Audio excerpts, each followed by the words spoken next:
Bonjour et bienvenue. Je ne sais pas à combien de personnes je m'adresse, mais merci pour votre intérêt pour cette conférence-là, donc dans le cadre des portes ouvertes. Écoutez, moi, je suis professeur au Collège Jean de Brébeuf. J'entame ma 9e année. Je suis professeur de l'univers social, donc histoire et géographie. Je vais pouvoir vous parler, c'est le titre de la conférence en fait, essentiellement dans le fond les cours en univers social au collège. Dans le fond, c'est un survol. Donc, je vais vous parler vraiment par année scolaire, ce qu'on fait dans le cadre donc, de ces sciences humaines-là, de l'univers social. Allons-y donc, dans le fond, d'une année à l'autre. Tout d'abord, lors de la première secondaire, il y a des cours d'histoire et de géographie. En histoire, c'est un survol, dans le fond, vraiment de l'histoire de l'humanité, qui se divise sur 2 années. Donc, en première année, on va, dans le fond, s'intéresser à la préhistoire jusqu'au Moyen-Âge, début du Moyen-Âge. En fait, on arrête vraiment avec la chute de Rome. Donc, on parle notamment des Grecs anciens, on parle évidemment néolithique, paléolithique, on va parler également de l'Empire romain en tant que tel et des premiers foyers de civilisation. Ensuite, en géographie, donc juste pour vous situer, on a 2 périodes par semaine en histoire, 2 périodes par semaine en géographie en secondaire 1. En géographie, il y a différentes thématiques, donc c'est vraiment des modules auxquels on s'intéresse. Il y en a un notamment sur le tourisme. Donc, il y a un total de 4 modules en secondaire 1. Secondaire 2, je peux vous en parler davantage. J'ai un groupe en secondaire 2 cette année. Là, vraiment, au niveau de l'histoire, on reprend complètement, dans le fond, de la chute de l'Empire romain jusqu'au 19e siècle, pratiquement, pas tout à fait jusqu'à nos jours, mais disons, révolution industrielle, fin du 19e, début vraiment 20e siècle. En géographie, 4 modules encore une fois, métropole, forestier, il y a également industrie et il m'en manque un, je pense, c'est territoire à risque, milieu à risque. Donc, ça, c'est encore une fois 2 périodes pour l'histoire, 2 périodes pour la géographie. Soit dit en passant, tout au long de la conférence, si vous avez des questions, n'hésitez pas, vous pouvez me les envoyer donc en direct dans le clavardage et je tenterai d'y répondre. Si vous écoutez ça en rediffusé, n'hésitez pas non plus. Je peux vous donner mon adresse courriel, Pierre, P-I-E-R-R-E, trédion, Étienne, E-T-I-E-N-N-E, Nantel, à commercial, brebeuf.qc.ca. Et donc là, j'étais rendu à secondaire 3. En secondaire 3 et en secondaire 4, on parle davantage, en fait, c'est de l'histoire du Québec. Et là, on est à 4 périodes par semaine, des périodes de 45 minutes. C'est ce qu'il y a, dans le fond, je dirais toujours au collège. Ce sont des périodes de 45 minutes, de secondaire 1 jusqu'à secondaire 4. Donc, pour ce qui est de secondaire 3, on parle de l'histoire du Québec, des premiers occupants jusqu'à la rébellion des Patriotes, jusqu'à 1840, l'acte d'Union. Et encore une fois, c'est divisé de façon chronologique entre secondaire 3 et secondaire 4. En secondaire 4, on repart de 1840 et on se rend jusqu'à nos jours. Ce sont des cours, évidemment, où on va s'intéresser à l'histoire du Québec, on va s'intéresser à l'histoire des Amérindiens également, on va s'intéresser à la politique canadienne, la politique québécoise. Je peux vous dire qu'en secondaire 4, notamment, on fait beaucoup d'enrichissement, notamment par rapport à l'histoire des États-Unis, donc notre voisin du Sud. Il y a de l'enrichissement par rapport à la guerre de sécession. Il y a également de l'enrichissement quant à la Première et la Deuxième Guerre mondiale, qu'on ne voit pas dans une perspective Québec-Canada, mais vraiment dans une perspective mondiale. On va parler aussi du mouvement des droits civiques. C'est assez important parce que ça a une répercussion, disons, très, très actuelle avec le mouvement Black Lives Matter, avec toutes sortes, dans le fond, de tensions qui se déroulent sous nos yeux aux États-Unis. Donc, on comprend davantage ces mouvements sociaux-là quand on comprend, dans le fond, l'histoire de l'esclavage aux États-Unis, la ségrégation raciale et par la suite le mouvement des droits civiques. Donc, ça, vraiment, c'est de l'enrichissement qu'on apporte ici à Brébeuf, tout en enseignant, dans le fond, les bases de l'histoire du Québec et du Canada. Il faut comprendre aussi qu'il y a un examen du ministère en secondaire 4 par rapport à l'histoire. C'est un examen donc qui a un très, très grand poids dans l'ensemble de la note pour les étudiants donc, de secondaire 4. Et l'histoire Québec-Canada, c'est en fait un cours qui est obligatoire pour l'obtention du diplôme d'études secondaires. Donc, un étudiant ne peut pas graduer en fait du secondaire s'il n'a pas ce cours-là en secondaire 4 avec l'examen d'unitaire réussi. Donc, c'est sûr que c'est un petit peu plus stressant, mais on forme vraiment nos élèves pour qu'ils soient prêts à cet examen d'unitaire-là. Et je peux vous dire que bon an, mal an, au courant des 10 dernières années, on a 1 ou 2 échecs sur 210 étudiants par année. Donc, on les forme plutôt très, très bien. On n'en échappe pas beaucoup, disons ça comme ça. En secondaire 5, l'élève va faire un choix. Donc là, vraiment, et il y a peut-être certains parents qui vont inscrire leur fils ou leur fille qui va entrer en secondaire 5 seulement à Brébeuf. Parfois, c'est des filles du pensionnat, parfois, c'est d'autres écoles. Écoutez, en secondaire 5, il y a un premier choix pour les élèves. Ça les aiguille, disons, vers une spécialisation un peu plus au cégep. Ceux qui sont davantage, disons, aux sciences humaines, vont prendre 2 cours d'histoire qui sont donnés actuellement par Mme Pronovo et Couture. Ces 2 cours-là, il y en a un qui est, dans le fond, de 1500 pratiquement au 19e siècle. On parle ici d'un cours généraliste où vraiment on va s'intéresser à des grands événements à travers ces époques-là. Mme Pronovo intègre à ça également j'ai envie de dire de l'art dramatique. Donc, il y a, je crois, même une reconstitution de certaines batailles du Moyen-Âge à l'intérieur des locaux ici au collège. Et Mme Couture, elle, donne le cours sur l'histoire 20e siècle.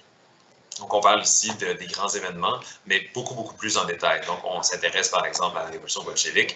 On va s'intéresser aux 2 guerres mondiales, évidemment, mais encore plus en détail que ce que j'ai pu voir en secondaire 4 avec mes élèves.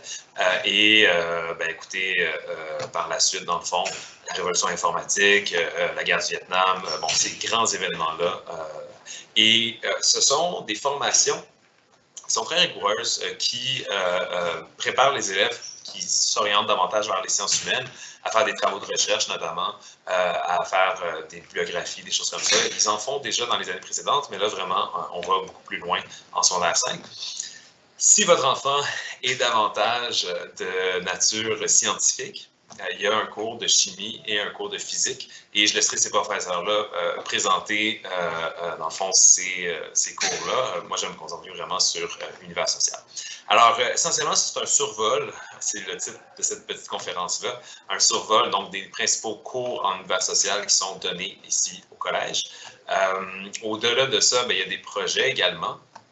Je peux vous parler d'un projet que mes collègues de secondaire 3 et moi-même mettons en place depuis maintenant quelques années. On fait des petits documentaires. Dans mon année à moi, c'est davantage ce qu'on appelle une docu-fiction. C'est une entrevue fictive filmée avec un personnage historique de l'histoire du Québec et du Canada.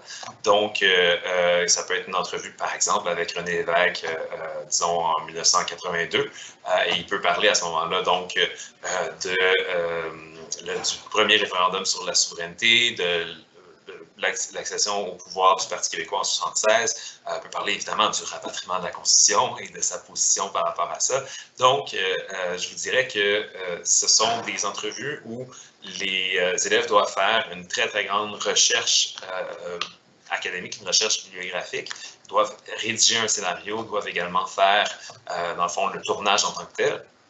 Et tout ça, en fait, culmine avec un gala documentaire qu'on tient ici au collège.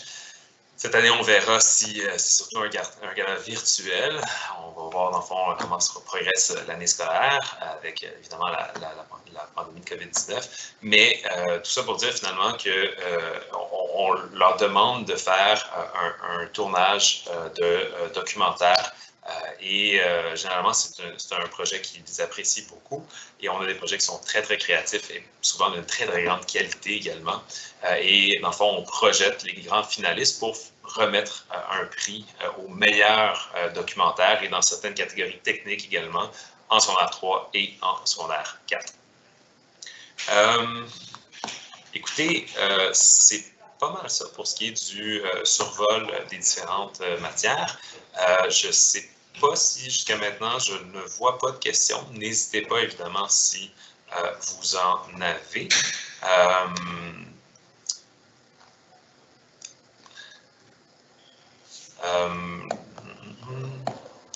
Je pourrais peut-être vous parler davantage, dans le fond,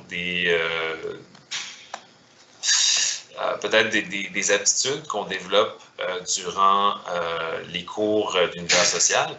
Ce qu'on veut vraiment, c'est développer une culture générale. Je m'excuse si je regarde mon écran en même temps, je veux juste m'assurer qu'il n'y a pas des questions également que je mettrai.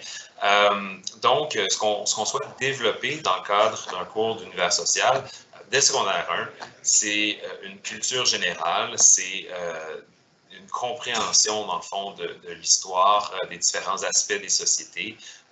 Comprendre également que l'histoire, c'est très rarement linéaire, que c'est plutôt cyclique. Il y a parfois des moments de grande progression, il y a des moments parfois même de recul, de stagnation. Moi, je suis plutôt un passionné de l'histoire américaine et durant le cadre de mon cours, on s'intéresse beaucoup, dans le fond, surtout cette année, aux élections présidentielles américaines. Et comme ça, dans le fond, on va faire des allers-retours entre l'histoire et l'actualité. À chaque année, depuis que je suis au collège pratiquement, on fait souvent des simulations d'élections. Surtout lorsque, évidemment, il y a une élection canadienne fédérale ou provinciale ou même municipale. Et lorsque c'est une élection américaine, on ne simule pas l'élection. Évidemment, on n'aurait pas le droit de vote dans ce cadre-là, mais on s'y intéresse beaucoup, beaucoup. Et on essaie de voir les répercussions en tant que telles. Alors, cette année, évidemment, le 3 novembre, il va y avoir une élection présidentielle américaine et on va donc s'y intéresser beaucoup. Si je reviens en tant que tel aux attitudes qu'on développe dans le cadre de l'univers social, bien, évidemment, c'est un esprit de curiosité, un esprit ouvert, un esprit également de sociologue, d'anthropologue, d'historien.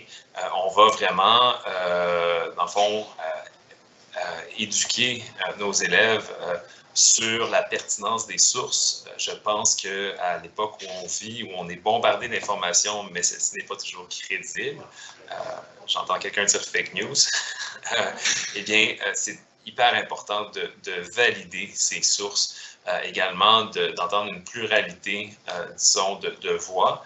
Mais toutes les opinions, en fait, toutes les opinions ne se valent pas et toutes les sources ne se valent pas non plus.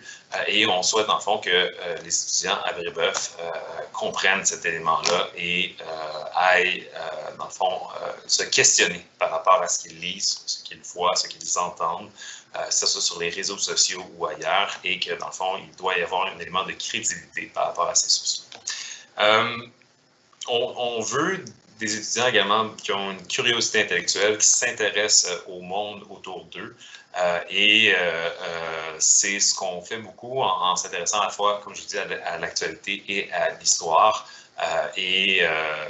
Voilà, en soulevant ces questions-là en classe. Pour ce qui est de ma conférence, ça fait un petit peu le tour.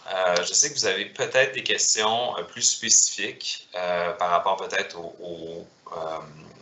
disons, à l'examen d'admission ou par rapport au fonctionnement d'une journée type dans la vie d'un étudiant au collège. Écoutez, ces ressources-là, dans le fond, vont être disponibles dans le cadre des journées portes ouvertes. Il y a même certaines conférences qui vont être plus spécifiques pour vous orienter à travers ça. Mais sinon, je pense que ça ferait essentiellement le tour de mon survol, donc, pour ce qui est des cours d'univers social à Brébeuf. Si, encore une fois, vous avez des questions, et je réalise que tout le monde n'est pas là donc en direct, mais n'hésitez pas non plus à, de cas échéant, m'écrire un courriel ou à adresser vos questions, dans le fond, aux personnes compétentes au collège pour mieux vous éclairer là-dessus. Et je vous souhaite, dans le fond, le meilleur des processus, évidemment, votre fils ou votre fille au premier titre pour choisir la meilleure école, dans le fond, qui conviendra à ses besoins. Alors, merci de m'avoir écouté et je vous souhaite vraiment une excellente journée. Au revoir. Au revoir.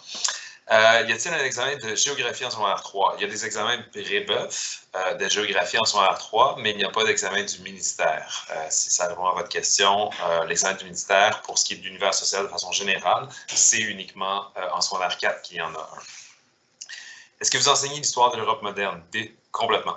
Écoutez, on enseigne l'histoire de l'Europe moderne à la fois en secondaire 2, parce que dans le fond, on va vraiment être de la chute de l'Empire romain d'Occident jusqu'à pratiquement la Révolution industrielle. Donc, on fait un survol par rapport à l'Europe moderne. C'est un cours général en secondaire 2, donc évidemment, on ne rentre pas énormément dans le détail.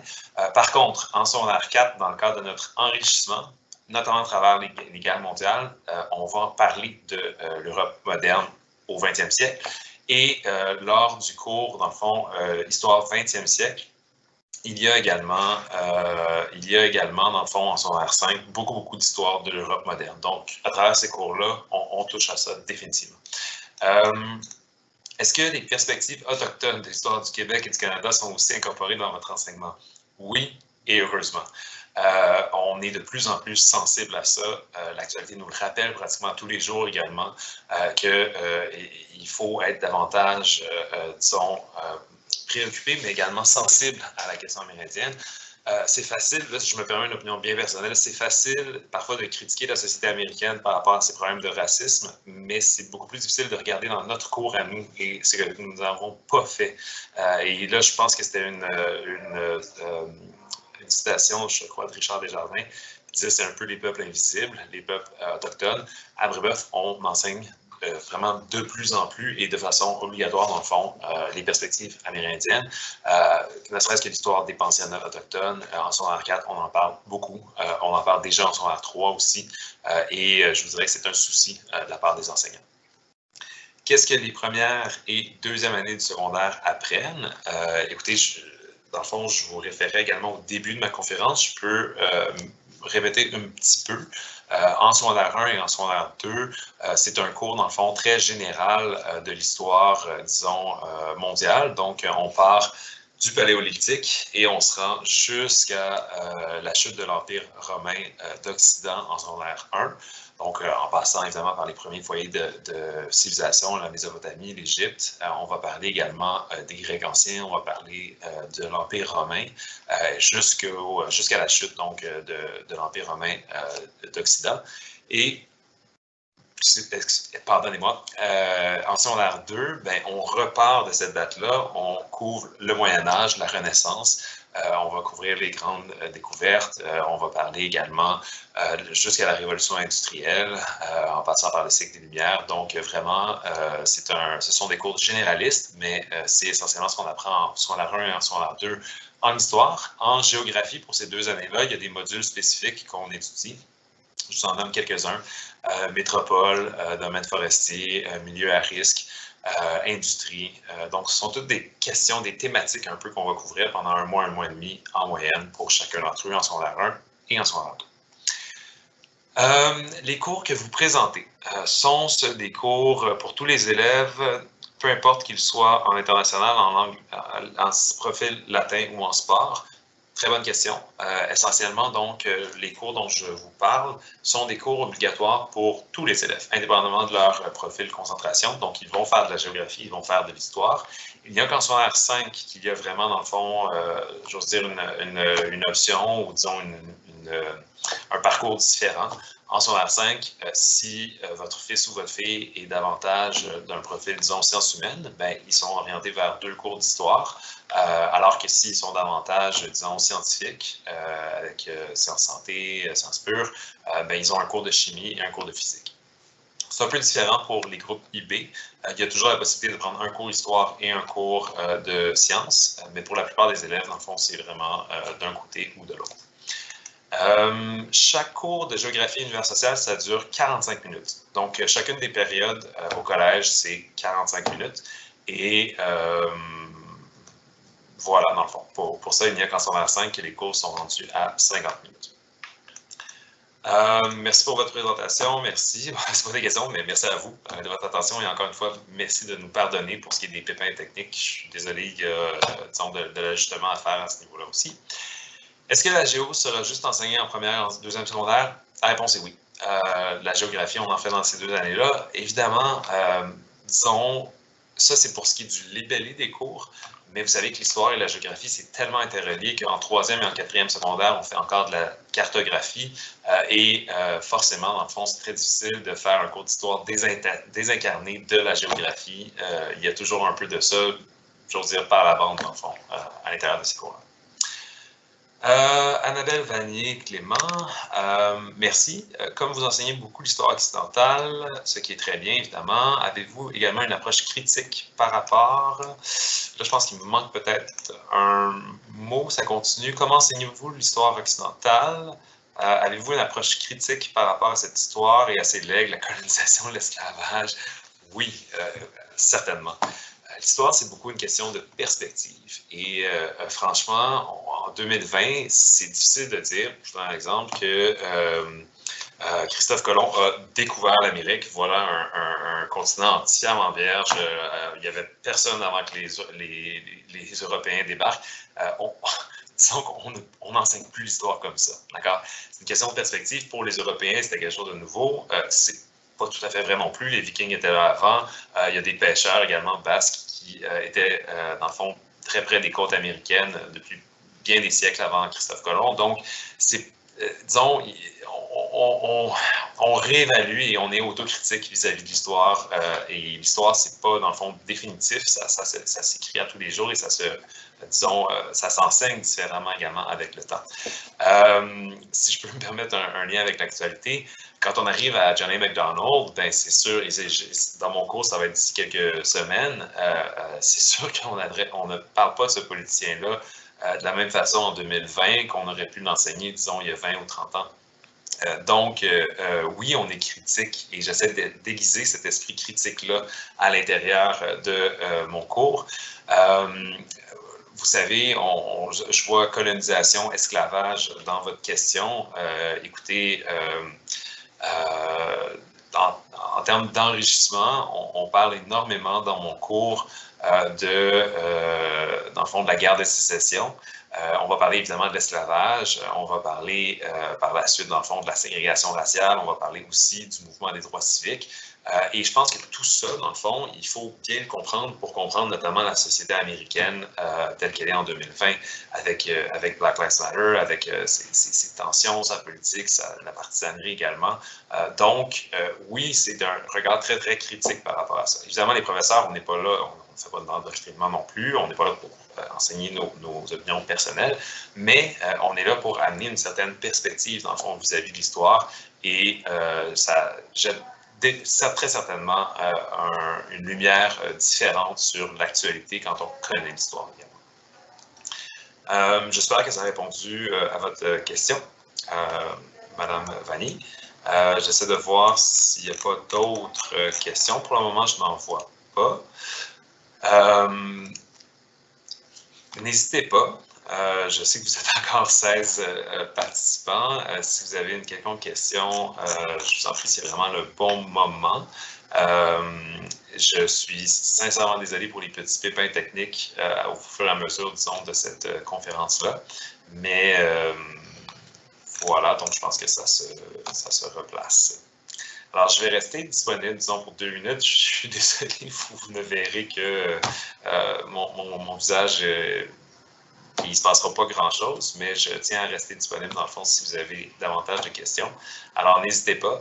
Je sais que cette conférence-là, si vous avez manqué le début également, cette conférence-là va être disponible à travers les plateformes du collège et vous pouvez toujours me contacter également par courriel. Je vous redonne ce courriel-là, donc Pierre-Étienne.Nantel, donc Pierre, trait d'union, Étienne, tout ça en minuscule, sans accent, .Nantel, à commercial, brébeuf.qc.ca, tout ça sans accent également. Et ça me fera plaisir, dans le fond, de vous donner l'information que vous souhaitez obtenir. Merci beaucoup de votre attention.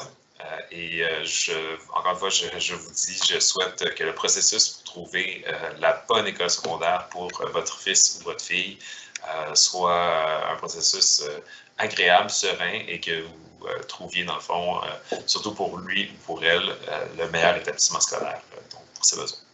Alors, dernière question. J'imagine qu'il n'y a pas de flexibilité de la part du collège pour les enfants qui voudraient suivre chimie, physique et histoire en secondaire 5. Ce sont souvent des questions qui nous proviennent, puis là, je ne vais pas faire d'hypothèses, mais il y a beaucoup de parents qui ont eu une expérience de scolarisation, que ce soit en France ou ailleurs, et qui disent que c'est terrible de les forcer à choisir si jeunes, parce que, notamment en France, on valorise beaucoup plus la culture générale et l'histoire jusqu'à plus tard en termes d'âge. Et ce serait inconcevable, dans le fond, qu'on divise les jeunes en deux groupes comme ça, aussi jeunes. Écoutez, si votre enfant passe par la concentration internationale, profil international, IB, il pourrait choisir à ce moment-là un cours d'histoire et un cours de sciences. Donc, je pense que, de mémoire, je pense que c'est chimie et histoire 20e siècle. Mais sinon, pour ceux qui sont en profil concentration sport et ceux qui sont dans le profil latin, c'est un choix qui doit s'opérer et c'est vraiment, dans le fond, 2 cours d'histoire ou 2 cours de sciences. Ça peut être déchirant pour certains. On a de très bons élèves au collège qui ont la grande qualité de s'intéresser à tout et souvent d'exceller même dans plusieurs domaines. Et ça fait déjà une première spécialisation. Par contre, un des arguments en faveur de ce système-là, c'est de dire que c'est déjà un premier petit choix en prévision d'un plus grand choix lorsqu'il arrive au collégial. Et là, dans le fond, c'est carrément sciences humaines, dépendamment du profil également, ou sciences de la santé, ou sciences pures, ou le cas échéant, le DEC intégré. Donc, c'est sûr que c'est un peu plate d'avoir à choisir en secondaire 5, mais c'est une préparation d'une certaine manière à un plus grand choix lorsqu'ils sont rendus au collégial. Alors, j'espère que j'ai répondu à votre question. Il y a une forme d'exception pour le profil international où là, ils ont la possibilité de choisir un cours d'histoire et un cours de sciences, mais pour ce qui est des autres profils, concentration sport et latin, dans ces cas-là, ils doivent choisir entre 2 cours d'histoire ou chimie physique. Mais sinon, je vous remercie vraiment de votre attention et voilà, je vous souhaite un bon processus pour trouver la bonne école pour votre enfant, d'abord à moi.